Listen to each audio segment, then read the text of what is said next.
بسم اللہ الرحمن الرحیم۔ السلام علیکم پیارے دوستو، مراقبہ میں توجہ کیوں بکھرتی ہے؟ اصلی مسئلہ کی پہچان۔ مراقبہ ایک ایسا دروازہ ہے جو انسان کو اپنے اندر کی دنیا سے ملاتا ہے، کیونکہ یہی دروازہ اکثر لوگوں کے لیے بند بھی محسوس ہوتا ہے۔ وجہ یہ نہیں کہ راستہ نہیں ہے، بلکہ وجہ یہ ہے کہ دل ایک جگہ نہیں ٹھہرتا، مختلف خیالات آتے رہتے ہیں۔ آج کا انسان جسم کے ساتھ بیٹھا ہوتا ہے، مگر ذہن ہزاروں سمتوں میں بھاگ رہا ہوتا ہے۔ تصور کریں کہ ایک شخص آنکھیں بند کیے بیٹھا ہے، مگر اس کے اندر خیالات کا شعور ہے، کبھی ماضی کی یادیں، کبھی مستقبل کی فکر، کبھی دنیا کے مسائل، کبھی موبائل کی آوازیں۔ تو ایسے میں مراقبہ کیسے ممکن ہو؟ پیارے دوستو، یہی پہلا بڑا مسئلہ ہے، توجہ کا بکھر جانا۔ صوفیہ کہتے ہیں کہ دل ایک آئینہ ہے، مگر جس آئینے پر گرد جم جائے، دھول جمی ہوئی ہو، تو چہرہ صاف نظر نہیں آتا۔ اسی طرح جب دل پر دنیا کی گرد و غبار جم جائے تو اللہ کی طرف توجہ مشکل ہو جاتی ہے۔ یہاں ایک اہم بات سمجھنے کی ہے کہ توجہ کا نہ ٹھہرنا ناکامی نہیں، بلکہ یہ انسانی فطرت ہے۔ مسئلہ یہ نہیں کہ خیالات آتے ہیں، مسئلہ یہ ہے کہ ہم ان خیالات کے پیچھے چل پڑتے ہیں۔ ایک بزرگ صوفی فرماتے ہیں، خیال آنا دروازہ کھٹکھٹانا ہے، اندر آنے دینا یا نہ دینا تمہارے اختیار میں ہے۔ اب سوال یہ ہے کہ اس بکھری ہوئی توجہ کو کیسے روکا جائے۔ یہاں سے صوفی حل شروع ہوتا ہے، لیکن اس سے پہلے ہمیں یہ سمجھنا ہوگا کہ دماغ ایک جنگل کی طرح ہے۔ اگر اس کو تربیت نہ دی جائے تو وہ خود راستہ بنا لیتا ہے، اور اگر غلط راستے بنا لیتا ہے تو مراقبہ میں ناکامی کی پہلی جڑ یہ ہے کہ ہم اسے صرف خاموش بیٹھنے کا عمل سمجھ لیتے ہیں، جبکہ اصل میں یہ دل کو ایک مرکز پر جمع کرنے کا فن ہے۔ جب انسان پہلی بار مراقبہ کرتا ہے تو وہ چاہتا ہے کہ فوراً سکون آ جائے، لیکن صوفی راستہ صبر کا راستہ ہے۔ یہاں آستگی سے دل کو سکھایا جاتا ہے وہ واپس مرکز پر کیسے آئے۔ اب ایک اہم صوفی اصول سنیں، جب دل بھٹکے تو اسے ڈانٹنے کی بجائے واپس بلا لو۔ یہی وہ نقطہ ہے، عام انسان اور صوفی سوچ میں فرق آتا ہے۔ عام انسان لڑتا ہے، صوفی سمجھتا ہے۔ پیارے دوستو، لیکن اصلی سوال ابھی باقی ہے، کیا صرف خیالات کو روک لینا کافی ہے، یا کوئی گہرا روحانی طریقہ بھی ہے جو دل کو واقعی قابو میں لا سکے؟ اگلے حصے میں ہم جانیں گے کہ خیالات کا طوفان اصل میں کیوں آتا ہے اور صوفیہ اسے کیسے خاموش کرتے ہیں۔ اگر آپ چاہتے ہیں کہ یہ ویڈیو آپ کے اندرونی سکون کو بدل دے تو کمنٹ میں لکھیں، میں جاری رکھنا چاہتا ہوں، اور ہمارے چینل انمول کلام کو سبسکرائب کریں تاکہ اگلا حصہ آپ سے مس نہ ہو۔ پیارے دوستو، کہ خیالات کا طوفان کیوں آتا ہے، اندرونی خلفشار کی جڑ۔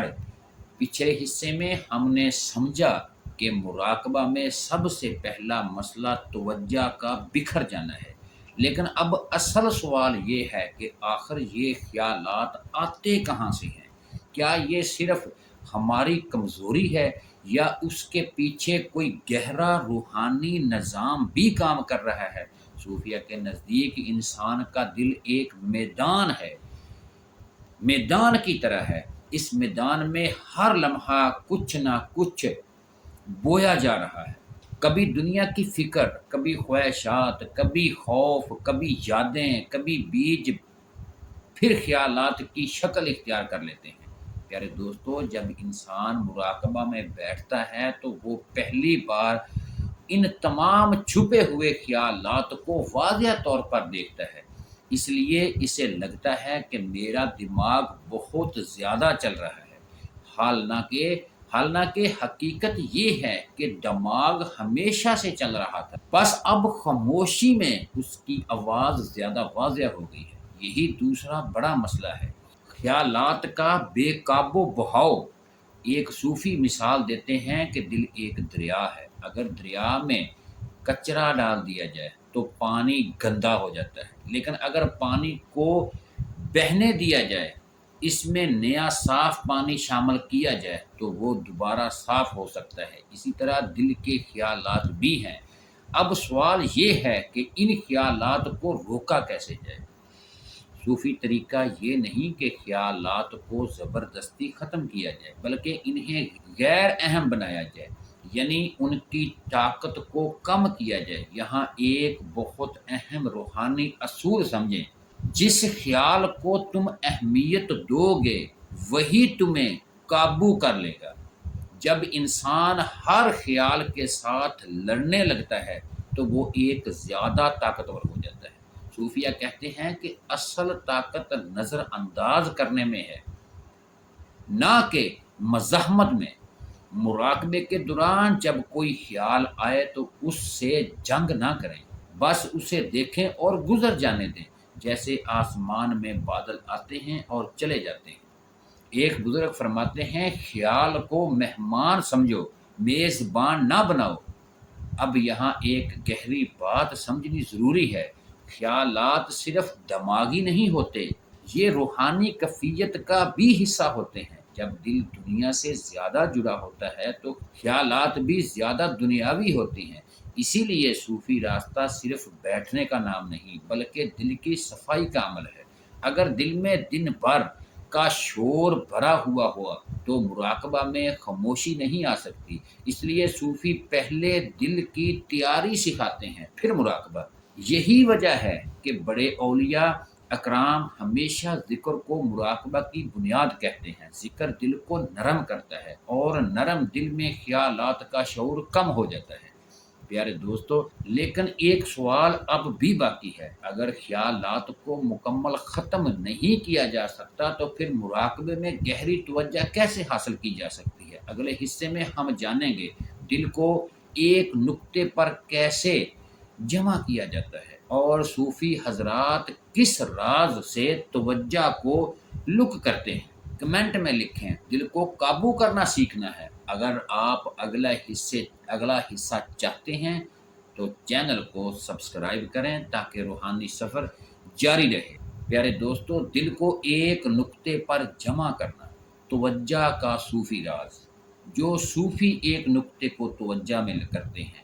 پچھلے حصے میں ہم نے سمجھا کہ مراقبہ میں اصل رکاوٹ بکھری ہوئی توجہ اور خیالات کا طوفان ہے، لیکن صوفی راستے میں ایک بنیادی اصول ہے جس کے بغیر مراقبہ محض ایک خاموش بیٹھک بن کر رہ جاتا ہے، روحانی تجربہ نہیں بنتا۔ یہ اصول ہے دل کو ایک نقطے پر جمع کرنا۔ سوال یہ ہے کہ دل جو ہر لمحہ بھٹکتا ہے اسے ایک جگہ پر کیسے روکا جائے، کیسے اس کو قابو کیا جائے؟ صوفیہ کہتے ہیں کہ دل کو روکنے کی کوشش نہیں کی جاتی، بلکہ اسے مصروف کیا جاتا ہے، یعنی دل کو ایک ایسی چیز دے دی جاتی ہے جو اسے باقی سب سے زیادہ عزیز ہو جائے۔ یہی تیسرا اہم مسئلہ ہے، توجہ کا مرکز نہ بن پانا۔ انسان مراقبہ میں بیٹھتا تو ہے لیکن اس کے دل کے سامنے کوئی واضح مرکز نہیں ہوتا۔ نتیجہ یہ ہوتا ہے کہ دل ادھر ادھر بھاگتا رہتا ہے۔ صوفی طریقہ یہ ہے کہ دل کو ایک محبت کا مرکز دیا جائے۔ یہ مرکز اللہ کا ذکر، اسم، ذات یا کسی روحانی تصور کی صورت میں ہو سکتا ہے۔ ایک صوفی مثال دیتے ہیں، اگر ایک چراغ ہو اور ہوا چل رہی ہو تو شعلہ بکھر جائے گا، لیکن اگر چراغ کو کسی شیشے کے اندر رکھ دیا جائے تو روشنی ایک نقطہ میں قائم ہو جائے گی۔ مراقبہ میں یہی کام کیا جاتا ہے، دل کو ایک اندرونی شیشے میں محفوظ کیا جاتا ہے۔ اب اصلی راز یہ ہے کہ توجہ کو زبردستی نہیں لایا جاتا، بلکہ اسے کھینچا جاتا ہے، اور یہ کھنچاؤ محبت سے ہوتا ہے۔ جب انسان کسی چیز سے محبت کرتا ہے تو اس کی توجہ خود بخود وہاں ٹھہر جاتی ہے۔ اسی لیے صوفیہ کہتے ہیں کہ مراقبہ میں سب سے اہم چیز محبت ہے، نہ کہ صرف خاموشی۔ اگر دل خشک ہو بغیر تعلق کے تو وہ زیادہ دیر نہیں ٹھہر سکتا۔ یہی ایک اہم صوفی اصول سمجھیں، جہاں محبت ہوگی وہاں توجہ خود بخود جمع ہو جائے گی۔ اسی لیے اولیاء اکرام پہلے دل میں تعلق پیدا کرتے ہیں، پھر مراقبہ سکھاتے ہیں۔ اب عملی طور پر کیا جائے، مراقبہ میں جب بیٹھیں تو اپنے دل کو بار بار ایک ہی نقطہ پر واپس لائیں۔ یہ عمل بار بار ہوگا، اور یہی بار بار واپس لانا اصل تربیت ہے۔ شروع میں دل 100 بار بھٹکے گا، اور 100 بار واپس لانا ہی کامیابی ہے۔ یہی وہ جگہ ہے جہاں لوگ ہار مان لیتے ہیں، جبکہ صوفی راستہ کہتا ہے واپسی ہی کامیابی ہے۔ پیارے دوستو، لیکن یہاں ایک گہرا راز چھپا ہے۔ اگر دل کو صرف واپس لانا ہی کافی ہے تو پھر اندرونی سکون کب پیدا ہوتا ہے؟ اگلے حصے میں ہم جانیں گے صبر اور استقامت کا وہ صوفی اصول جو مراقبے کو سطح سے گہرائی میں لے جاتا ہے۔ پیارے دوستو، کمنٹ سیکشن میں لکھیں توجہ قائم کرنا سیکھنا ہے، اور ہمارے چینل انمول کلام کو سبسکرائب کریں تاکہ اگلا روحانی مرحلہ آپ سے چھوٹ نہ جائے۔ پیارے دوستو، صبر اور استقامت مراقبے کی اصلی طاقت۔ اب تک ہم یہ سمجھ چکے ہیں کہ مراقبے میں اصلی چیلنج توجہ کا بکھر جانا اور دل کا بار بار بھٹکنا ہے، اور اس کا صوفی حل یہ ہے کہ دل کو بار بار واپس مرکز پر لایا جائے۔ لیکن یہاں ایک نقطہ آتا ہے جہاں زیادہ تر لوگ رک جاتے ہیں۔ وہ نقطہ کیا ہے؟ وہ نقطہ ہے صبر کی کمی۔ چوتھا بڑا مسئلہ یہی ہے کہ انسان فوری نتیجہ چاہتا ہے۔ وہ چاہتا ہے کہ 2-4 دن میں ہی دل مکمل خاموش ہو جائے، خیالات ختم ہو جائیں، اور ایک عجیب سا روحانی سکون فوراً حاصل ہو جائے۔ مگر صوفی راستہ فوری نتائج کا راستہ نہیں ہے، یہ تربیت کا راستہ ہے۔ صوفیہ کہتے ہیں کہ دل ایک بچے کی طرح ہے۔ اگر آپ بچے کو ایک دن میں بڑا نہیں بنا سکتے تو دل کو بھی ایک دن میں کامل نہیں کیا جا سکتا۔ یہی وہ جگہ ہے جہاں مراقبہ ٹوٹ جاتا ہے، کیونکہ انسان صبر نہیں کر پاتا۔ اگر بزرگ صوفی فرماتے ہیں جو جلدی کرے گا وہ تھک جائے گا، اور جو صبر کرے گا وہ پہنچ جائے گا۔ مراقبہ میں صبر کا مطلب یہ نہیں کہ آپ کچھ نہ کریں، بلکہ صبر کا مطلب یہ ہے کہ آپ بار بار کرنے کے باوجود دوبارہ اٹھتے رہیں۔ یہی اصلی استقامت ہے۔ اب ایک اہم حقیقت سمجھیں، مراقبے میں ناکامی اصل میں ناکامی نہیں ہوتی، بلکہ یہ تربیت کا حصہ ہوتا ہے۔ ہر بار جب آپ کا ذہن بھٹکتا ہے تو آپ اسے واپس لاتے ہیں تو آپ کا دل مضبوط ہو رہا ہوتا ہے۔ یہی اندرونی ورزش ہے، لیکن انسان کا نفس اس عمل کو پسند نہیں کرتا۔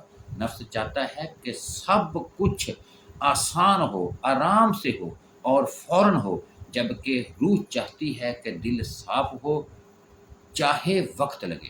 یہی دونوں کے درمیان جنگ ہے۔ صوفی حل یہ ہے کہ انسان اس جنگ میں لڑے نہیں، بلکہ مستقل مجازی اختیار کرے۔ ایک اور اہم صوفی اصول ہے، جو ٹوٹ کر بھی واپس آئے، وہی سچا طالب ہے۔ مراقبے میں اصل کامیابی یہ نہیں کہ آپ کبھی بھٹکے نہیں، بلکہ اصلی کامیابی یہ ہے کہ آپ ہر بار واپس آئیں۔ اب یہاں ایک گہرا نقطہ ہے، جب انسان بار بار واپس آتا ہے تو اس کا دل آہستہ آہستہ ایک خاص کیفیت میں داخل ہو جاتا ہے۔ اسے ہم استقرار کہتے ہیں، یعنی ٹھہراؤ۔ یہ ٹھہراؤ ہی مراقبے کی اصلی منزل ہے۔ شروع میں یہ لمحاتی ہوتے ہیں، پھر یہ بڑھنے لگتے ہیں، اور وقت کے ساتھ دل ایک مرکز قائم رہنا سیکھ لیتا ہے۔ لیکن ایک راز ابھی باقی ہے۔ اگر صبر اور استقامت ہی کافی ہیں تو پھر وہ گہرا سکون کب آتا ہے، جسے صوفی نور قلب کہتے ہیں۔ اگلے حصے میں ہم جانیں گے دل کی صفائی اور اندرونی روشنی کا وہ مرحلہ جو مراقبے کو حقیقت میں بدل دیتا ہے۔ پیارے دوستو، کمنٹ میں لکھیں، میں صبر کے ساتھ جاری رہوں گا، اور ہمارے چینل انمول کلام کو اور اس ویڈیو کو اپنے پیارے دوستوں کے ساتھ ضرور شیئر کریں۔ وما علینا الا البلاغ المبین۔